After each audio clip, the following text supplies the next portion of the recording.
Welcome to the Dawgs Table.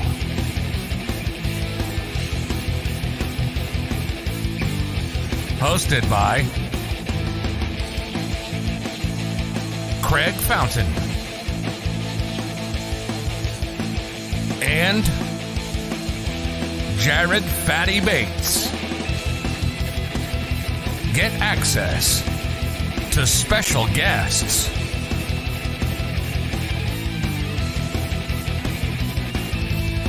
Anyone can join the Dawgs Table.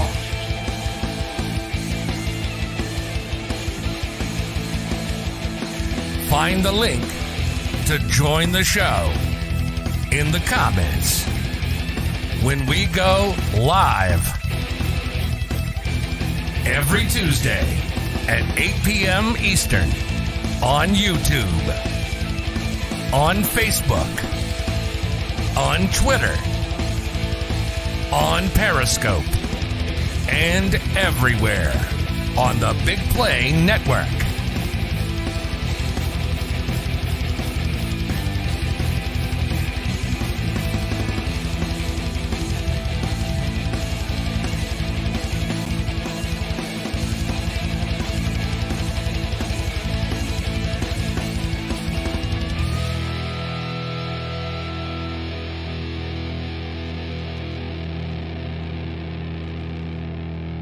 Here's your hosts, Craig Fountain and Jared Fatty Bates.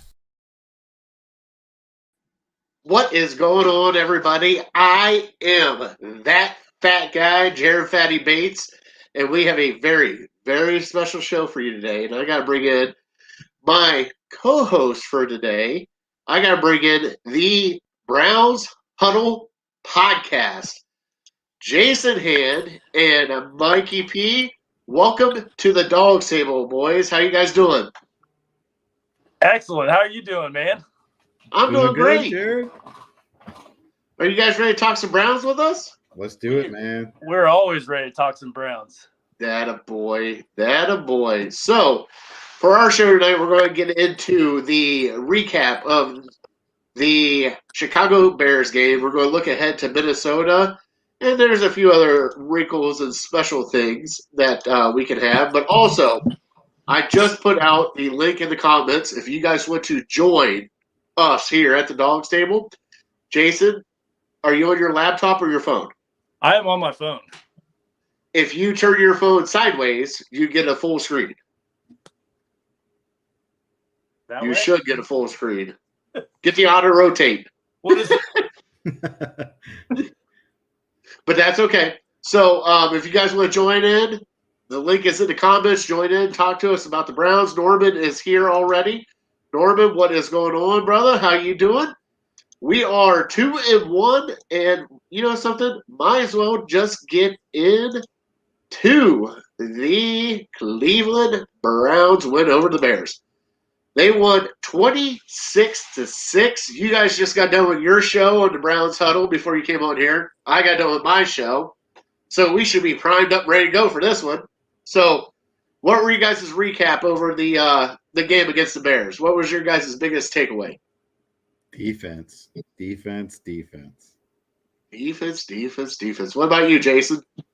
Yeah, I mean, it's got to be – obviously, the offense held their own. They did a great job, but you got to give it to the defense. I mean, 9 sacks. I was saying on our podcast, the only thing that was missing would be Oprah Winfrey walking out in the middle of the field saying, you get a sack, you get a sack, you get a sack. I love it.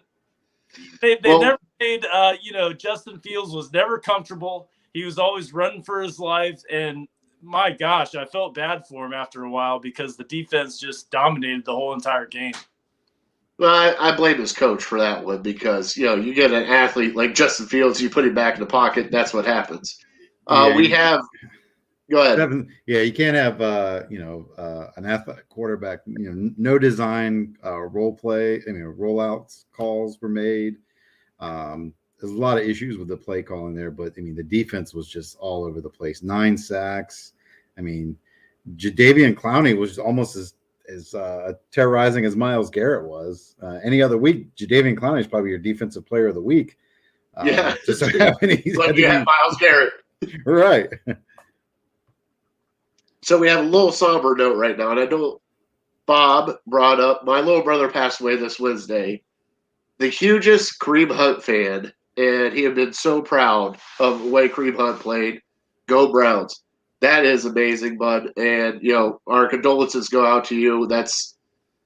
It's hard. I mean, deaths with my family are almost a comedic presence because we just joke around about it, then we worry about it later.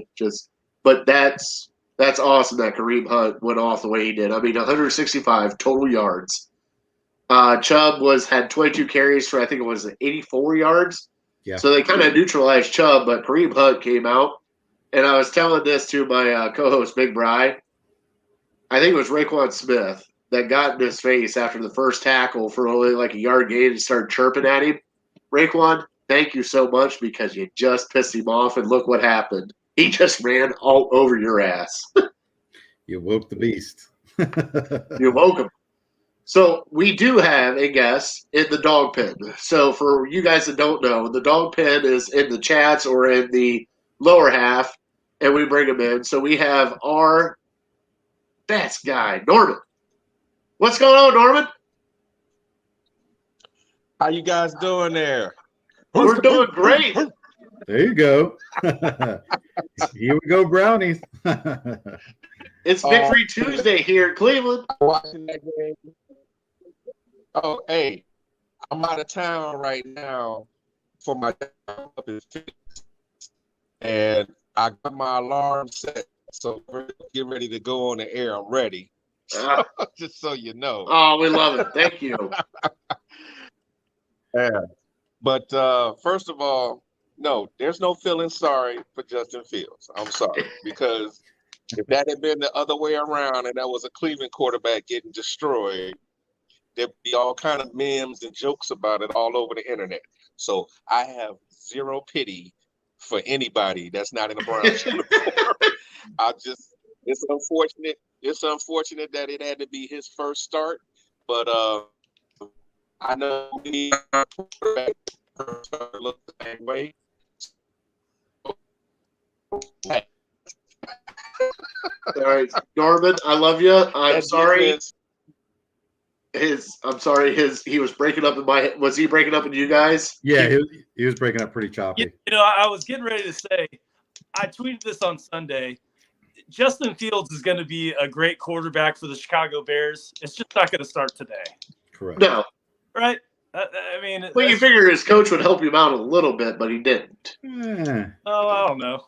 We can thank Matt Nagy for that. I will say though, it felt good, considering that was Justin Fields' first loss ever in the state of Ohio. So it's kind of poetic justice that it came to the Cleveland Browns. Yeah, but it was a bad loss. Like, they just owed him. I felt like it was like somebody stealing his lunch money and just leaving him. Like, give me your lunch money. You're done, and you're out. Nobody felt bad when we were sending Deshaun Kaiser out there in 2016 getting owned weekly, or 2017 weekly and getting owned. So, well, that's what happens when you throw a flea flicker from your own end zone. So, Norman is back in. Norman, how you doing, bud? I'm sorry I had to boot you. Are we having issues with your phone again? I get all Norm. I got 3 boards. Network,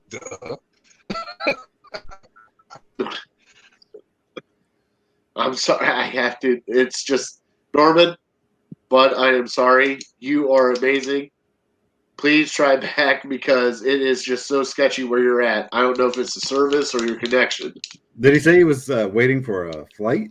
Is that what I think so. I think so. I think he's at an airport. So, the one thing I wanted to point out with you guys, I wanted to let me go to the banners here because we are already, yeah. Why don't we get into, so you guys voted on the Twitter poll, right? Mm-hmm. Mm-hmm. All right, so I put out a Twitter poll of the week. Whose performance was more impressive? Garrett, defense, OBJ, or Kareem Hunt? What do you guys think? Oh, that's a tough one. I mean, for me personally, I'm going to say all around the defense from every level, from linebacker play to defensive front to the secondary. They were just so good. And one guy I really feel good for because he's taken a lot of heat over the last few weeks is Joe Woods. He was mixing coverages. He was moving guys around. It looked like Joe Woods for the first time was playing chess instead of checkers. So I felt good just for that. What about you, Jason? I mean, the obvious answer would be Myles Garrett. 4.5 sacks. The entire Browns defense getting 9 sacks. That's the obvious answer. I think that's what won your Twitter poll. But going against the grain a little bit, Kareem Hunt was a game changer. I mean, the defense was too. Don't get me wrong, but Kareem Hunt was a game changer, man. When he went out on the field, that guy's got one speed. Just one speed, and he puts his head down, and he's a bowling ball, man. And I know. Ball, he runs the ball, he can catch. I mean, the guy had a phenomenal game. So the answer to your question, the obvious answer is Myles Garrett, but a real close second for me would be Kareem Hunt. All right. So, do you guys want to see? No, I forgot to play. So, Craig is not with us right now. Craig will be back here soon in a few weeks. But I forgot to play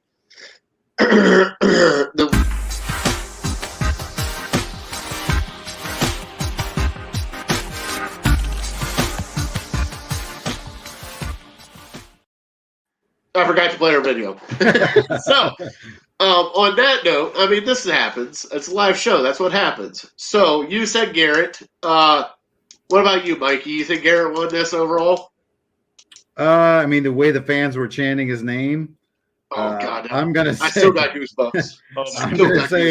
I'm gonna say.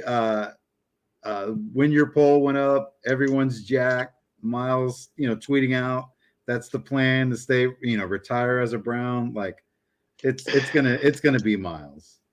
All right, so you guys are both correct. We had 500 votes. All right, which is one of our top vote getters. So I appreciate everybody that voted. By the way, we might have a sponsor for our Twitter poll, so just hold on that one. But Myles Garrett walked away with 56%. The defense, almost 30%. Kareem Hunt at 14%, and OBJ. The only reason I threw OBJ up there is because I wanted to see OBJ, and, let's just bring this one. OBJ returns 5 receptions, 77 yards. He was targeted 9 times. All right.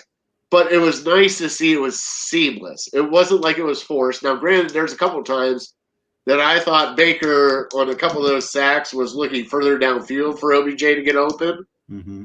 But it didn't wreck the game plan like it has before, correct? No, and something we brought up on our podcast was a lot of people mentioned like the chemistry issues in the past between Baker and OBJ. What I noticed was he had 2 or 3 catches which were back shoulder throws and catches, and that's all chemistry. Like, that's not a design play, the back shoulder. So to see that just shows that the work that they've put in the offseason was paying off early. Well, especially the toe taps. How can a guy catch it like that? It just toe tap, and it's he caught it. Any other wide receiver would be like, oh, he was out of bounds. And I'm just watching his little toe taps on the outside, like, really? You really did you got 3 feet in. You didn't even get 2. You got 3. There's an extra toe in there somewhere. Just crazy athleticism. Jason, how do you feel about OBJ? Well, he got a bad deal last year getting hurt. He's just shy of a year removed from surgery, I believe. So just knowing, all the things that we know as Browns fans, we saw the videos, we saw the rehab videos of him running on the treadmill, all the work that must have happened to get to that point on Sunday. And he gets out there and, he didn't skip a beat. I mean, he caught, 5 passes? Was he targeted 9 times, caught, 5 passes for 77 yards. He didn't find the end zone, but I think he's going to find it this week in Minnesota. So I was happy for him. I really was. It was great to see him out there. You know, he was wearing his buddy Jarvis Landry's shirt, T-shirt on pregame warmups. It was good to see him out there, and I was happy for him. And it was right on time, given, we just lost Jarvis Landry last week. Well, So it was good time, and it was really good to see him back. the one thing I liked is they did a couple panaways afterwards, and he was actually running away from people. So for him to run away, he got held, I don't even know how many times, especially off the line. So we don't even know the extent of what he can actually do. But that Bears defense was actually really good for keeping them contained the way they did. And, I'll tell you what, I'm excited to see him against Minnesota, too, because I think he might have a field day with Minnesota. Fast track, man. That's man. Hey, we got some speedsters too, bro. So. Anthony Schwartz, who really didn't get called on that much this week, but I wanted to bring up to you guys. So let me get back to my banners. So let's go back to the defense had 9 sacks total. Garrett had 4.5. The defense was just everywhere. You know what I liked about this defense is for once, Joe Woods told this defense, we're playing man up and making this rookie quarterback beat us instead of giving them an 8-yard cushion. And look what happened. That whole defensive line feasted.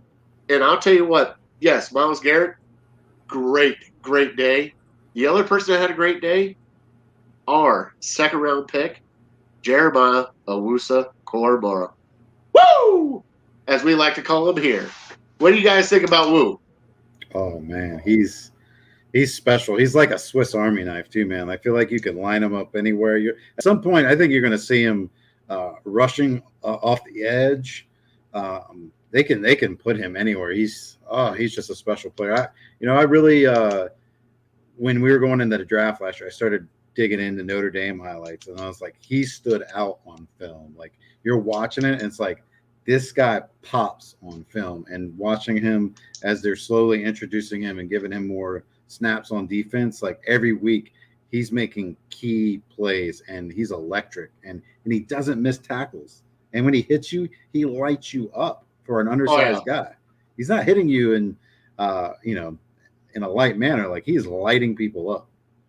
Well, the one thing I liked about this whole game is he actually dropped back his zone. Nobody was in his zone, and he just decided to blitz. And that's where his half sack came. But just watching him, because he actually saw the hole open up for him. And as soon as he saw it, he's like, I got this all day. It just took off like a rocket. I've had friends, Big Bry, who you guys all know from my Legal Hand to the Face show. We've talked all the time about people that pop on paper. So, like, our first person that I loved more than anybody else, Honey Badger. I love that guy. Second person, Grant Delpit. And now the third, JOK. Those are the 3 guys that, watching college football, they popped. And, especially the Honey Badger, look what he's doing for Kansas City. Yep. Like, I was all excited. I'm like, oh, my God, we're going to get him here in Cleveland. I'm texting everybody. I'm like, pick him. No, we got nothing. But for them to pick up JOK and Grant Delpit where they did, and these guys were first-round talents falling down to the second round, you got to be kidding me, right? I mean, Delpit fell to the second round only because, very similar to JOK. That last year at LSU, he battled some injuries, and he didn't have as dynamic as a season as the year before. That's the only reason he slipped to the second round. Same thing with JOK. If that medical ailment where the heart issue was possibly detected doesn't come out, that guy's a first-round pick. And then so many people fall under like, well, he doesn't fit the normal size of a linebacker. And it's like, don't fall to that, man. Like we gotta get rid of this like traditional thinking out of the way. And that's the difference between the great GMs and the great scouts, is they see the player for who they are on the field. And JOK is that guy. Like he wasn't having these pop plays last year against terrible teams. Notre Dame doesn't play a horrible schedule. They play some legitimate teams. Well, they get the benefit of that because they're independents and it's right. Notre Dame. I'm not a fan of Notre Dame, but that's okay.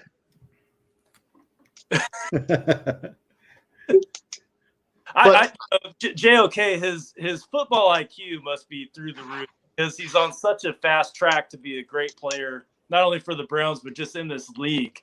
And what he's doing on the field in just a few short weeks, we've seen this young man grow. And this is only week 3. I know. Imagine in week 17 what this guy's going to look like.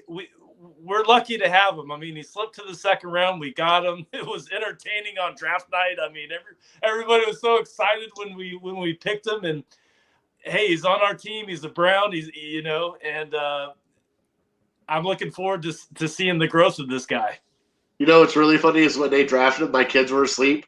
I flipped over to the table, went and woke him up, high-fived him, and said, "We got our linebacker. No, go back to bed. Get back to bed." But we got him. That's hilarious. All right. So Norman is back with us. Norman, I'm bringing you in. What do you think about JOK? What kind of game he had? Actually, I've been impressed with him since the first time they put him out on the field. And he got a sack, couple tackles for loss. He did the same thing to the running back that he did in college. He ran full speed, put his shoulder into somebody and laid him flat. And he was standing there looking at him. So the guy is a hitter.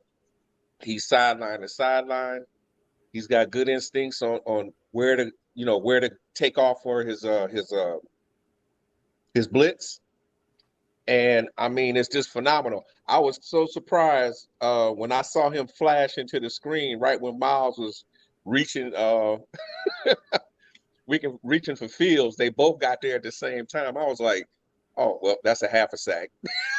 Yeah. Well, that's BS. That was JOK's sack. Miles Garrett, that was JOK all day. He's the only one that had a clear shot at him. Miles was like, "That's my sack, punk." I don't know. You know what? I record all the games, especially the ones, and keep the ones we win on because I need to watch them again and again. But I'm going to have to look at that again because I swear, even though it looked like JOK was the first one to touch him, Miles had his right arm around his shoulder and his neck. So he was in the process of getting there, and it's like JOK just like, I don't know, it's like he ran underneath the guard and ran underneath Miles to hit the quarterback. So I'm totally happy with that. I was so glad they picked him because I knew, or at least I thought, that we were going to draft him. Now, when we got Newsome, I wasn't disappointed. I was a little surprised, but I said, I guess they said we really need cornerback first. And they got the one that fell to him, and they was really pretty much happy with that, with the one that fell to him, which was Newsome. It was like he fell in their lap. So they was like, I guess they was considering him anyway. But when JOK went through the first round, and I was kind of like, why is he falling? And then through the second round, all of a sudden, they were talking about there's some report about he got some kind of heart condition. And I said, that's the first time I heard of that. I said, please, Cleveland, get this guy, please. So I'm sitting there like just on the edge of my seat every time the call went down. And then as soon as I found out they said the Browns traded up, I said, JOK. And then I heard his name called. I said, man, that's a twofer. They got the linebacker they was already wanted and got him in the second round. Ding, ding, ding, ding. And then they got the cornerback that they needed. So I was like, that's a plus. And both of them have been playing pretty well. JOK, as far as I'm concerned, just give that boy more reps. Just give him more reps. Because he showed he could do it when they like turned him loose in the preseason and he played like pretty much 2 quarters. He was just out there and he was just making plays. So they need to keep him out there, especially since we got some injuries there. And I don't know if Joe Woods was doing the scheme a little different, as far as the pressure, because he wasn't really calling a lot of blitzes, to be honest with you. That was all front 4. So I don't know if all the criticism that's been floating around, especially at Miles, and maybe rightly so, about like, hey, you're the guy and you're not getting any sacks. I mean, they were getting pressures. I have to disagree with people that say they weren't getting pressures, but they weren't getting home. But this time around, there was pressure coming up the middle. I saw how they were adjusting their rushes where they weren't going like total like straight line speed. They were doing more like doing a half moon and forcing their way inside. And with that pressure coming up the middle, by the time he realized he was in trouble, it was too late. So that's why he was getting hit all the time. He even tried to roll out of the pocket a couple times, and he still couldn't get away from Miles. Miles tripped him up a couple times. Yeah, and I bet you Miles was thinking in his head, I got embarrassed last week with a quarterback running away from me, and he pulled his hammy at the end, no less. Saying, ain't nobody running away from me today. I'm telling you, you could tell by the way he was running after Justin Fields. And I'm thinking Justin Fields got to be faster than Tyrod. At least in my opinion. I think he's faster than Tyrod. So I think Miles was just like mad. So he was just determined that I'm gonna hit this guy as many times possible to make up for the last 3 weeks. Miles played like a man possessed. And if you notice, something we talked about earlier on our show was they did what I like to call the NASCAR package several times, where they slid Clowney and Miles inside, and those two, like, as someone who used to play guard, I don't want to try to block those speedsters. I want those big bulky guys. Like, give me those big guys any day of the week. I don't want to try to block those guys. But when they had Tack on the outside and they were bringing Clowney and Miles to the middle, like, those guards they're not ready for that speed at that level. You know what? You're right about that, because I just thought about that when I saw that one play where Miles was inside on the right and Clowney was on the left, and I remember Joe Jackson was the right defensive end. Mm-hmm. So then I was like, they got like 3 defensive ends in. So I didn't realize that Tank was the fourth one until after the sack had occurred. And these guys was just swim moving, bull rushing these guards, and it was just, and the other guys were coming in doing the pinch. They wasn't leaving them nowhere to go. So I'm kind of confident that we're going to see more of that. And I'm at least I'm hoping so, because when we play the Vikings, they need to do the same thing they did to Fields. They need to smother Cousins. Don't let him get in no rhythm. Don't let him feel comfortable. Don't let him think he can roll out like Baker, make a play happen.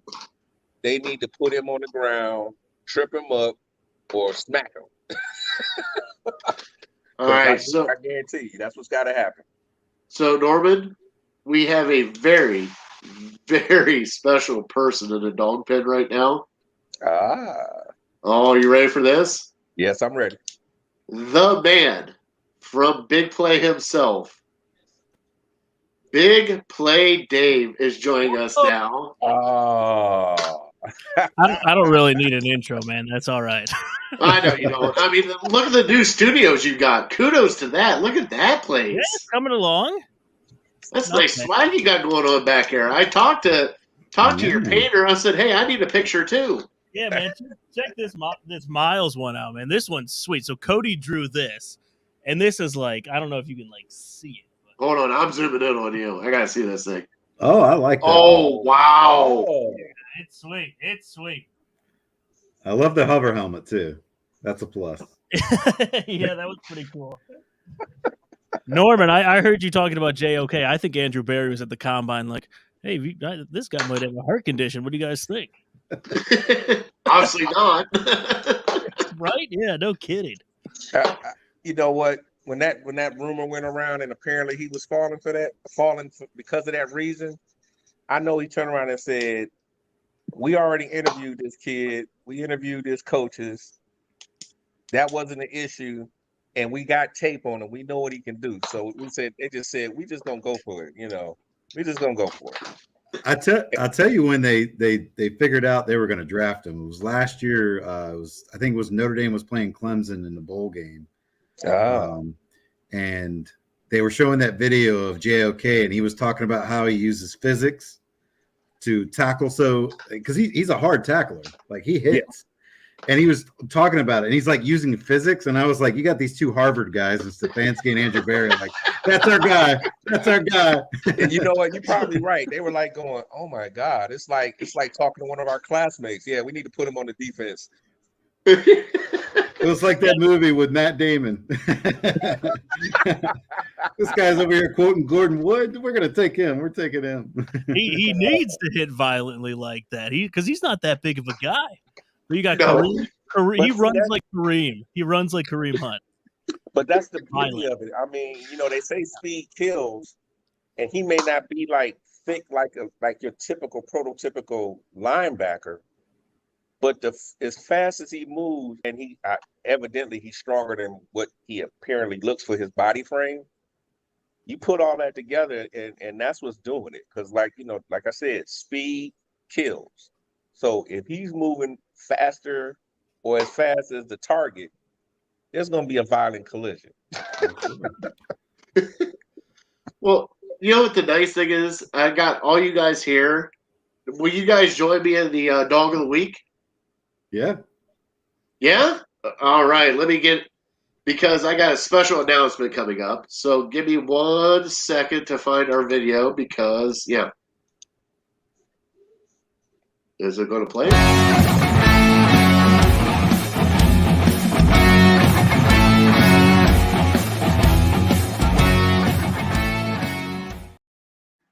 So our Dogs of the Week is always brought to you by City Dogs of Cleveland.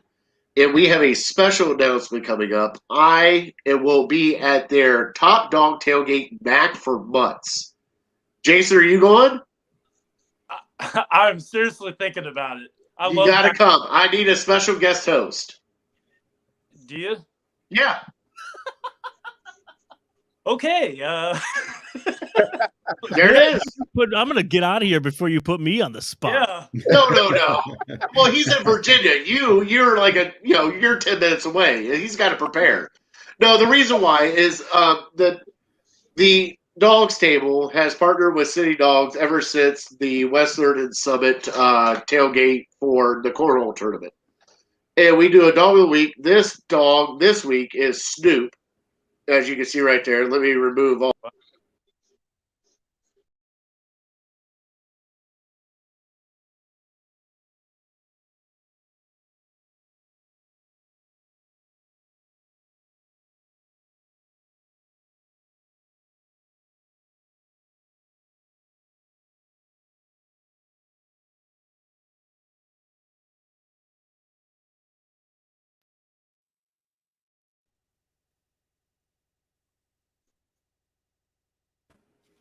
A mac and cheese contest. So you have your regular mac and cheese and you have your super mac. I will be judging, but next week we will be putting out a prize pool.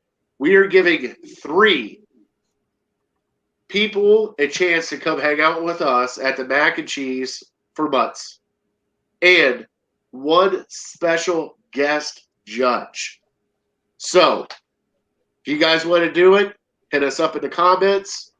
We are trying to do something special for the City Dogs of Cleveland. And, you know something? I am so excited because it's mac and cheese. Who doesn't love mac and cheese, right? My 4-year-old's all about some mac and cheese. So They asked me to be a judge. I'm like, can I just sit with 1 pan in the corner and just eat that? Will that work? And they're like, no, you got to judge all of them. I'm like, all right, I guess I'll do it. Tie my hands behind my back. I guess I'll do it. Take one for the team. So is Super Mac like when you put like lobster with mac and cheese? Yes. Bacon? So they have the regular mac and cheese, and then they have a Super Mac division where you can make a Super Mac. So I'm excited to see what the Super Mac is because, I mean, I'm chubby and I love mac and cheese. Let's be honest. Lobster mac and cheese is legit. Well, the great thing is I don't get it that often because my wife is allergic to shellfish. So, and I love shrimp, lobster, crab, and I can't even touch it because if I touch her, she's dead. And I'm like, well, this sucks. Like, let's see here, choose your wife or shrimp. Hey, that's why I live. That's why I live in Virginia Beach, Virginia. I live here for the seafood. and even here out in Arizona, I still get my my crab and my shrimp on, and maybe even some scallops. So I'm all about seafood. So if somebody's going to win over the hearts of the Dogs Table, you got to bring a lobster mac and cheese, I guess. That's what we're saying, right? Oh yeah. I have never had one, but it sounds delicious. I mean, two amazing items going together. You can't ever go wrong. So from 8 till 3 o'clock, Western Summit setting this up. The mac and cheese, you bring your mac and cheese. It's got to be there by 11:30, and the judging is at noon. And then at 3 o'clock, everybody goes to see the Browns kick the shit out of Kyler Murray and the Cardinals, and we just have a great day. Yeah, it's a 4 o'clock game in Cleveland. Like they put on a great tailgate. Last time I was in Cleveland, I spent my time there, and those guys know how to do it. So definitely go check out Top Dog Tailgate. I mean, I've been trying to get Dave to go there with me, but he won't. It's okay. I understand. I actually might be. I might go. I might be going that week. I'll stuff myself with some mac and cheese. By the way, putting you on the spot. Mikey B, we might need a road trip, brother. That's the game to go to, man. That's gonna be a fun one, man. Baker versus Kyler. That's gonna be phenomenal. Yeah, because Baker got to get some revenge on Kyler. That's right. And talk about the super show that we could do from that tailgate. Holy cow. I mean, there's already going to be a dog ham table going on there. I mean, you might as well bring in the rest of them, right? Right. Kudos to you, man. That's a lot of work dragging all that shit around. Like, we brought it to the casino. I was like, this is a lot of work. I don't know if I want to do this anymore. Okay, so, well, you bring way too much, for one. Yeah. Yeah, and I loved your setup, by the way. And Phil Taylor, if you guys have never met Phil Taylor before, I have. I looked at him like, you're not that big. Then he stood up. I'm like, I'm sorry, sir. Would you like another cup of porridge? I didn't know. You look tiny. Oh, my Lord. And I even had like the big seat. I'm sitting up above him. I'm like, yeah, what you got? Nothing. Phil Taylor is huge. Well, the best thing is I've off to the side. I'm like, Phil, it was so nice to meet you. Thank you for just, humoring me with my, and then he shook my hand, and my hand disappeared. I'm like, well, guess what? This is where we're at now. All right. Can we high five and you just hit my elbow? Like, oh, man. We have gone off on a tangent. We got to get our dogs of the week, though. That's where we're at, dogs of the week. And I went off on a tangent about mac and cheese and everything else. Yeah. So we always give a offensive and a defensive dog of the week. And, oh yeah, I'm going to let Jason Hand go first. Give me your offensive dog of the week. My offensive dog of the week is, I mentioned his name before, and that's Kareem Hunt. With the 1-2 punch of Chubb and Hunt, when Hunt gets in there, like I said before, he's got one speed, and he wears the defense out. He flies through that line. He's like a bowling ball. So that's my offensive dog of the week, Kareem Hunt. Love that guy. He's great for the city of Cleveland. Glad that we locked him down for a couple more years, man. It's really special to see, no doubt about it. All right, Norman, we're going up to you in the top right. Dog of the week. All right, on offense, I'm going to avoid the low-hanging fruit, which is our homeboy, Kareem Hunt. And I'm going to pick Odell Beckham Jr. There it is. All right. Because this was his first live game after that horrific knee injury. And he looks like he's ready. I know they're going to kind of bring him along gradually. But I believe he had, 5 catches for, I think, 73 yards, I believe. Yes. And I'm thinking, oh, wow. Now, just magnify that up to where they usually throw the ball, 8 to 12 times or whatever. Think what his yardage would be like. So he was still making good cuts. He was bodying DBs out to get to the ball, and he's got those hands. So I'm going to give it to him because he's coming back from that horrific injury, and he was actually making an impact. So I'm going to go with OBJ on offense. Good choice. All right, so I'm going to go next. I Also, I'm not going to take a low-hanger for Kareem Hunt because we both know that Kareem Hunt actually did amazing. Yes. The one that I want to go with is Jedrick Wills. For him to go out with a bum ankle, try to take on Mac the way he did, come out because he was hurt, and then go back in, man, that kid's got some balls. And I love every bit of it. He really does. What about you, Dave? I'm going to go off the path here. I'm going to go DPJ. And Wow. the reason I'm going DPJ, he didn't do a whole lot first couple of weeks. And then you see him come out and he makes his first phenomenal catch. And you're like, oh, that was Odell. I was like, oh, no, it was DPJ. And then he does it again. When he turned and caught that one, I was like, that's Odell. It's got to be Odell. No, it's Peoples Jones. So this kid's special. He just we don't have enough room on the team because we're so talented to get him the ball that often. But when Baker throws it at him, man, he catches it. So not a ton of production. Oh, that's your phone. It's not my phone. Whose phone is that? It's not mine.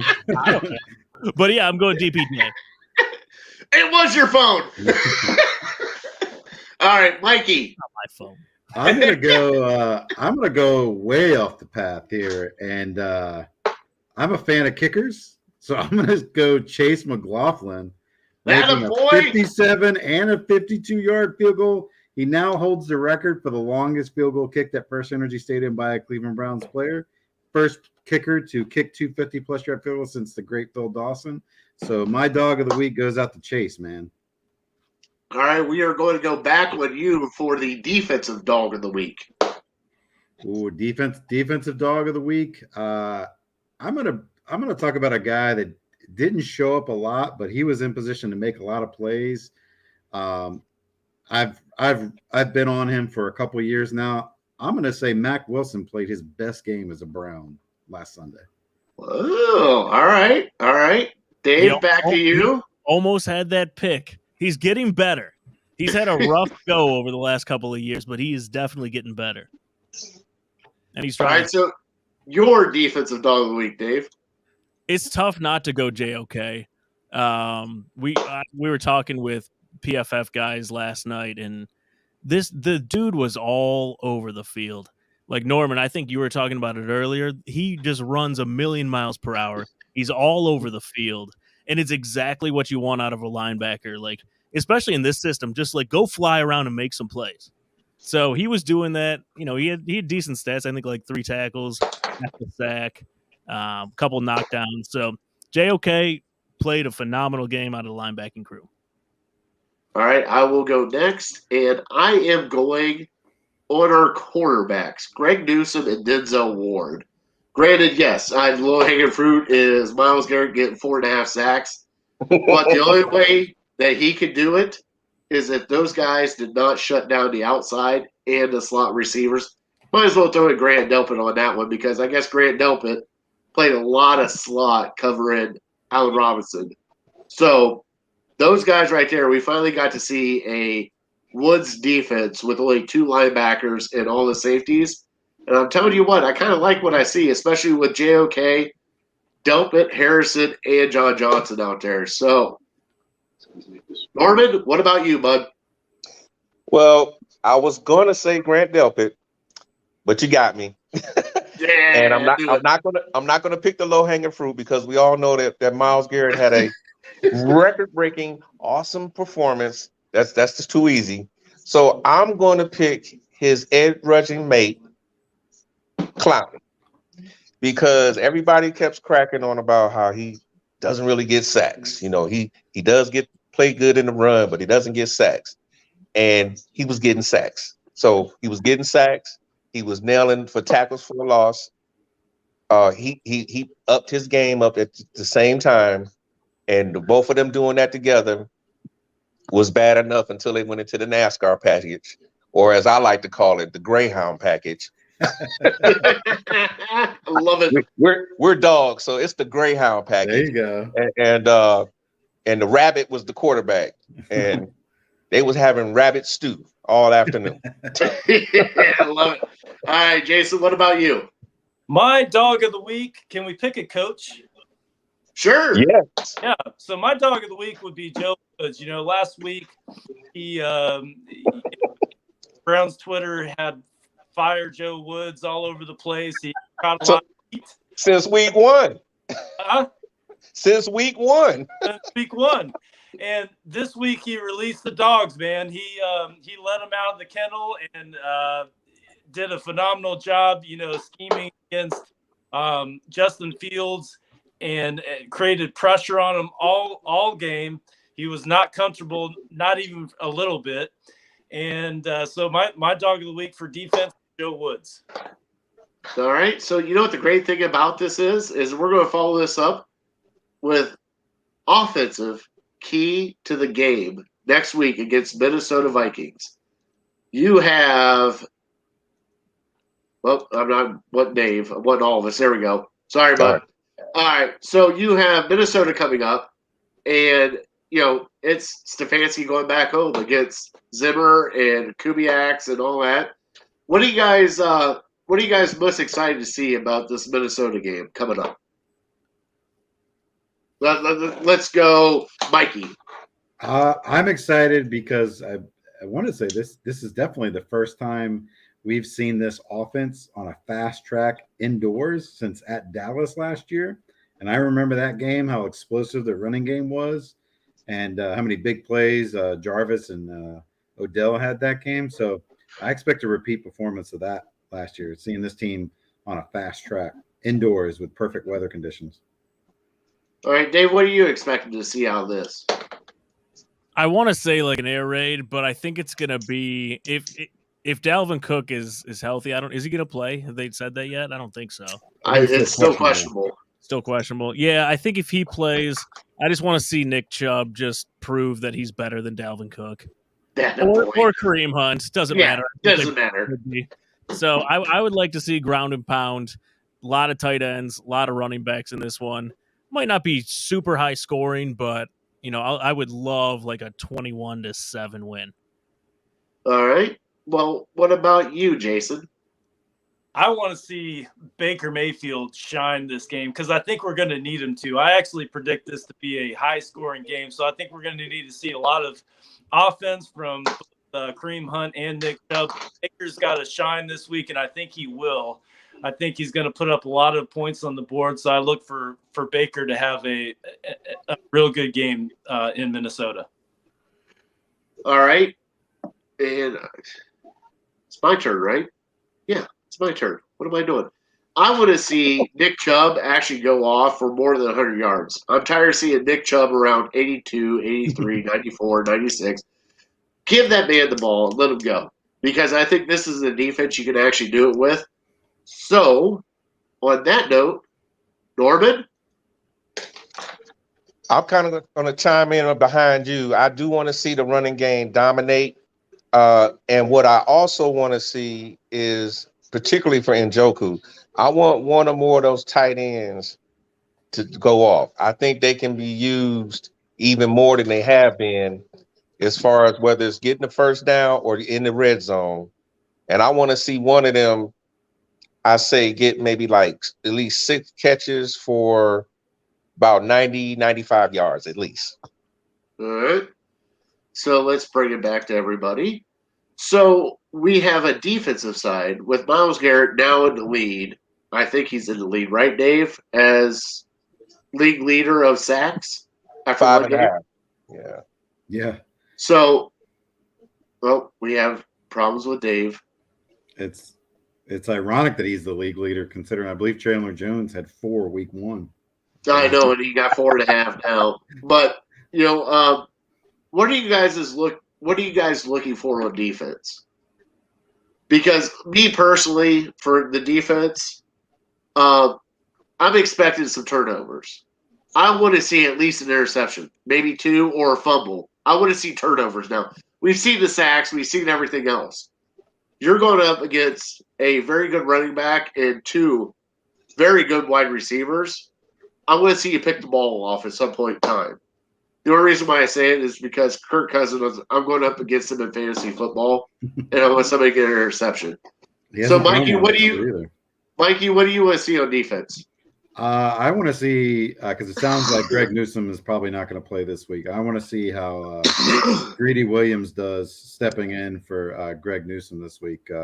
Greedy played pretty well for the short period he was in last week. He had a couple pass breakups, so I'd like to see him get out there and get some redemption. That guy's battled some injuries over the last couple of years, so definitely like to see him kind of shine this week. All right, Jason, what about you?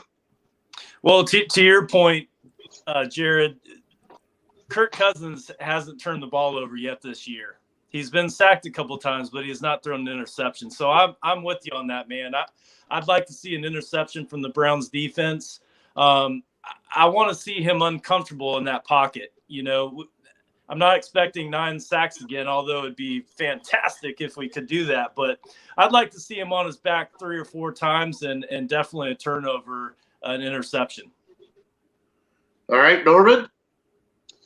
Although getting 9 more sacks in another game is probably wishful thinking, although I'll take it. I do want to see the same kind of pressure. I want to see Cousins have happy feet. I want to see him hitting the ground and getting knocked around, because if we can cover in the secondary long enough to let those guys beat him up, he's going to get inaccurate, and then that's going to lead to what you guys are wanting, some turnovers. And I definitely would like to see the defense, if Dalvin Cook plays, make him turn the ball over. I like to see them knock the ball out from him. And I agree with I forgot who it was that said it, but I do want Chubb to kind of go off. I'm just been waiting for him to go over 100 yards. I mean, I know he can if they ran him enough. I hope he gets hot. Maybe he just breaks one run and goes like 70 plus yards for a touchdown, and then just run the rest of the game. He'll do it that way. All right, so we're going to flip it on this backside before we get into Fatty's hot seat with our special guest. Norman, why don't you, before I kick you off here, bud, thank you so much for joining us, by the way. Love it. I love you, brother, and everything you've done for us. Thank you so much.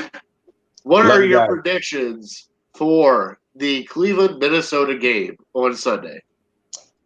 Score. Okay. Yes.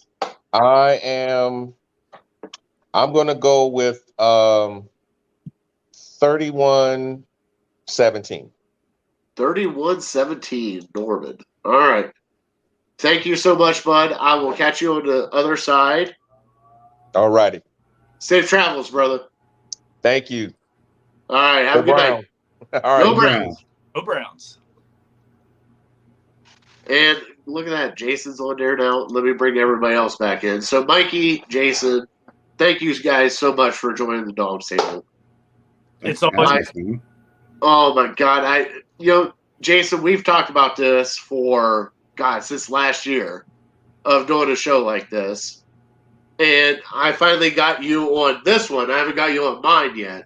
I will eventually. Oh, it definitely got to do that.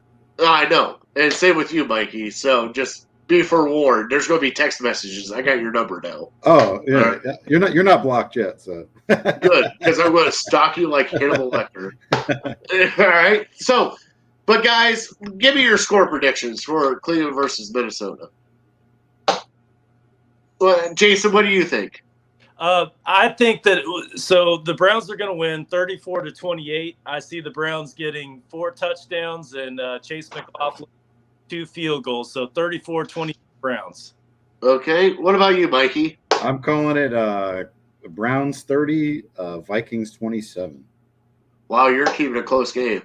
I think it might be lower than that, and I'll go off the score I picked earlier, 24-17.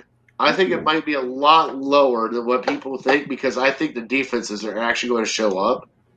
And Chris Mann, who is my brother-in-law, my ginger from another mother, 27-21.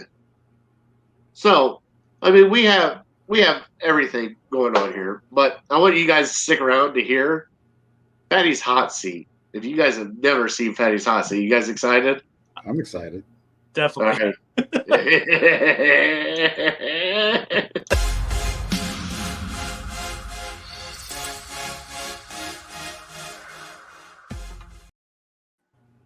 So at the end of every show, I give a Fatty's hot seat. All right. And last week it was Myles Garrett. Guess what? He showed out, had 4.5 sacks, played his ass off, and it was Joe Woods.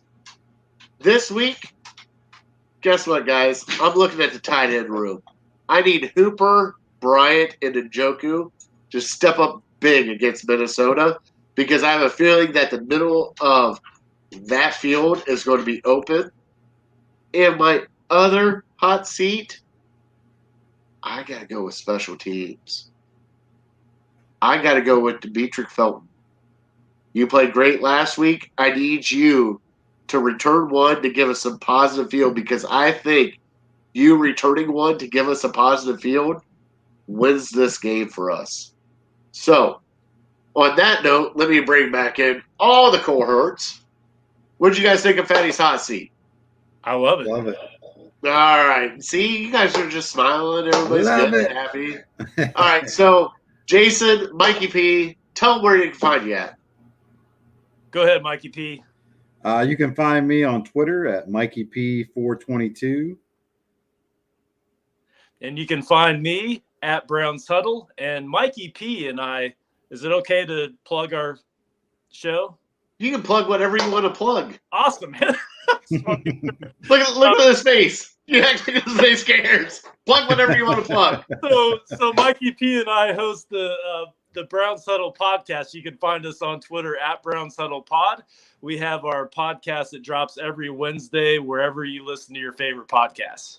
So, and also they have a mailbag that if you chime in, they'll answer your questions. Plus, the fat guy was on there at one of the episodes. What was it, like episode 13 or something like that? Mm-hmm. Yep. Was it 13? I think it was. Oh shit! I didn't even know it.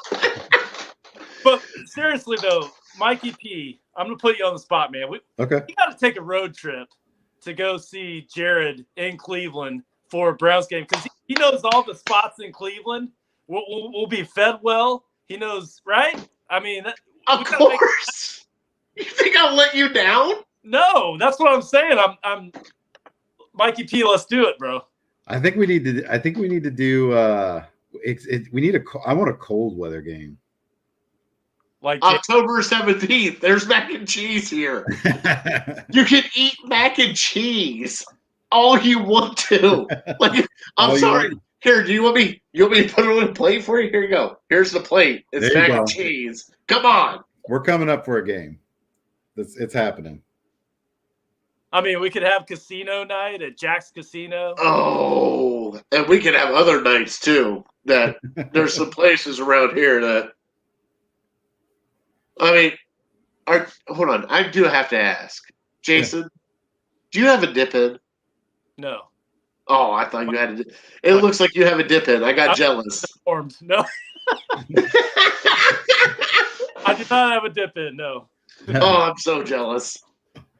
Oh, my Lord. Find them at the Browns Huddle. Jason at Browns Huddle. Mikey P at Mike422. All right, guys. Hang on for a second. I will talk to you guys here in just a second, okay? All right. Sounds good. Thanks for having us, man. And man. Next time. Of course. God, I love you guys. Look forward to coming up and hanging with you in person.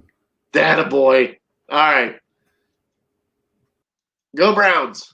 All right, so we are the Dawgs table.